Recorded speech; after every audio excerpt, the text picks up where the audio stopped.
एक बड़ा ही interesting question पूछा है एक दोस्त ने हमारे चैनल पर कैविएट इस विषय को लेकर। उनका नाम है श्रीनिवास नायक 6382 और ऐसा ही सवाल एक और दोस्त ने पूछा है जिनका नाम है अमित चौधरी। अब मैंने कैविएट इस विषय को लेकर एक वीडियो यहाँ पर डाला हुआ है डिटेल में और उसमें काफ़ी कुछ बातें समझाई, तो उसमें से उभरा हुआ ये प्रश्न है। भले ही दोनों ने अलग अलग प्रश्न पूछे, उनका मीनिंग एक ही है। तो प्रश्न क्या है ये हम पहले समझ लेते हैं। और बहुत बहुत धन्यवाद श्रीनिवास नायक जी और अमित चौधरी जी।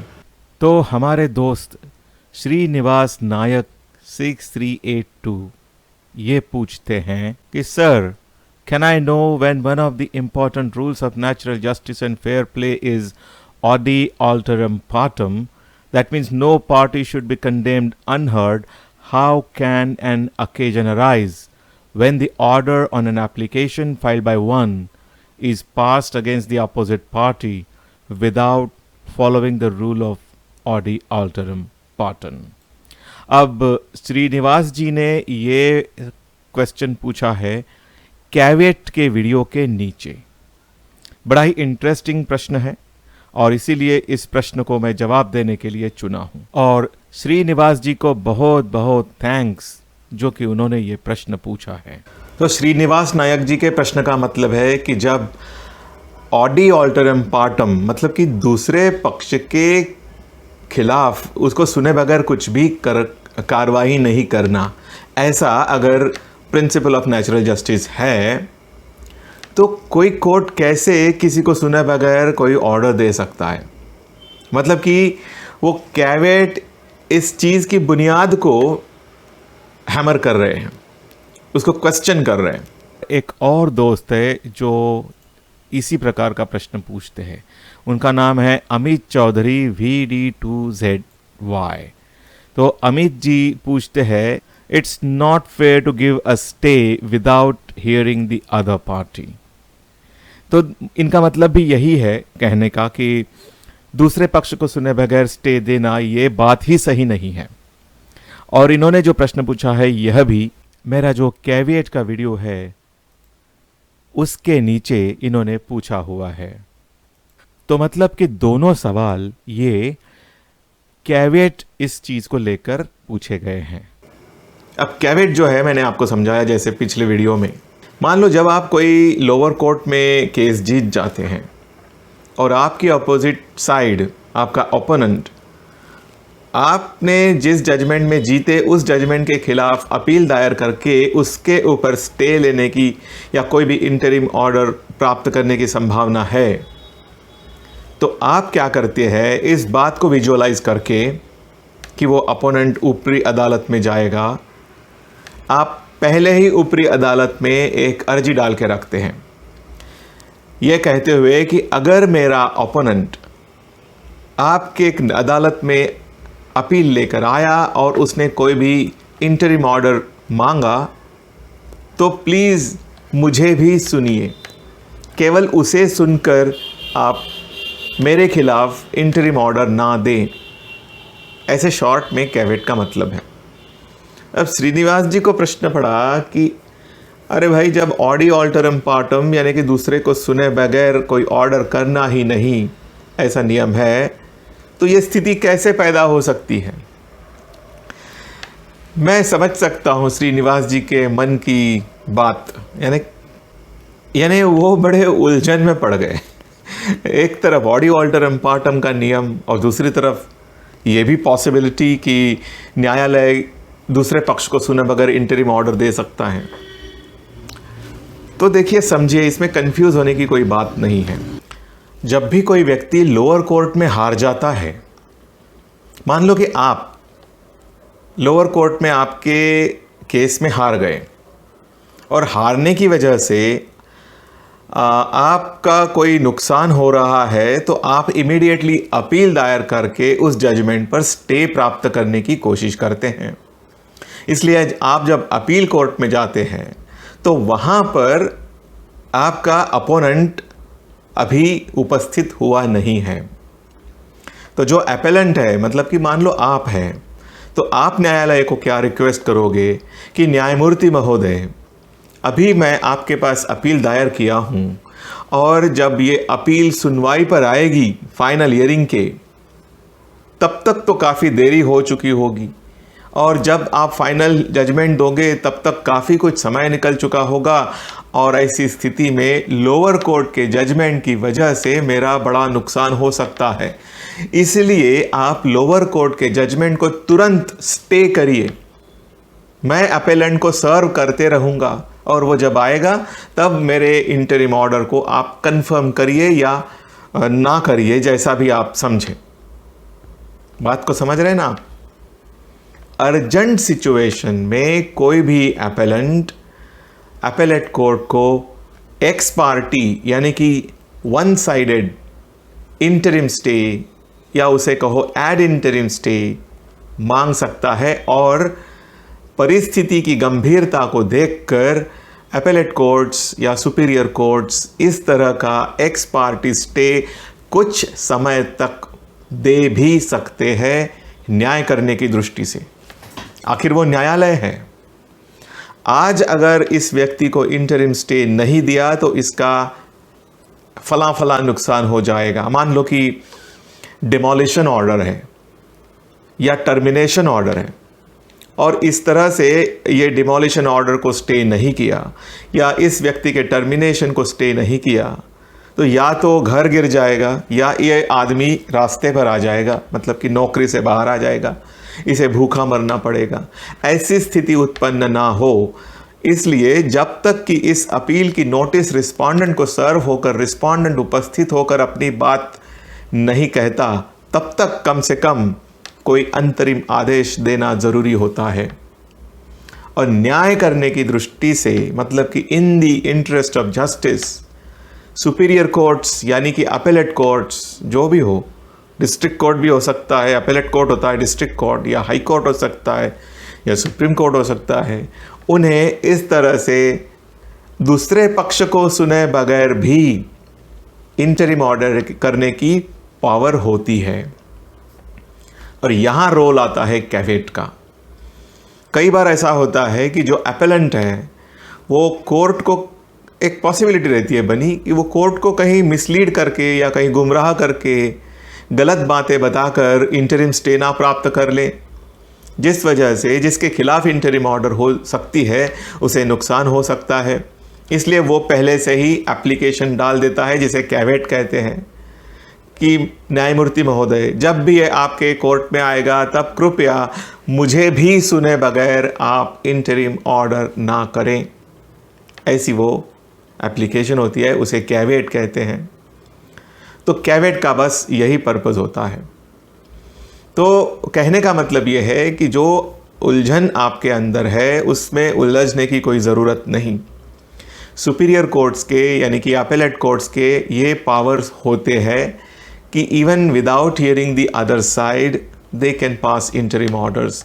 हाँ, अगर वहाँ कैवेट है अपोजिट साइड का तो वो अपोजिट साइड को सुने बगैर इंटरिम ऑर्डर्स नहीं करेंगे, दोनों पक्षों की बात सुनकर ही इंटरिम ऑर्डर्स पास करेंगे।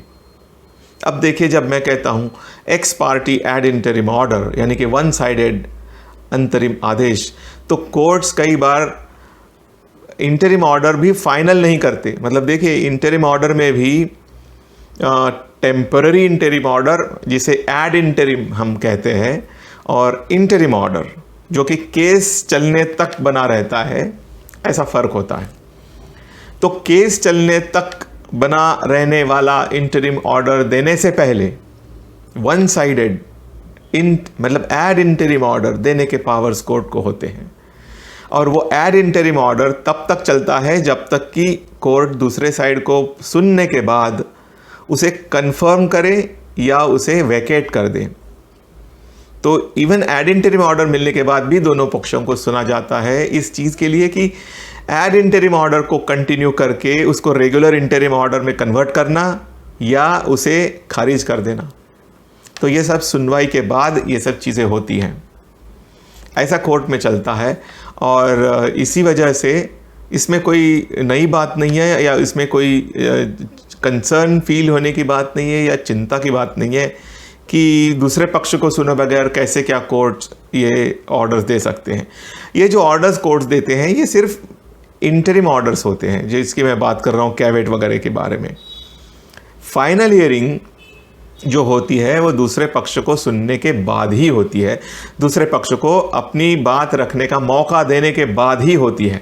भले ही वो मौका देने के बाद दूसरा पक्ष उपस्थित होकर अपनी अपॉर्चुनिटी को एक्सप्लॉइट ना करे, वो उसकी चॉइस है, मगर दूसरे पक्ष को अपॉर्चुनिटी दिए बगैर फाइनल हियरिंग या फाइनल ऑर्डर नहीं होता।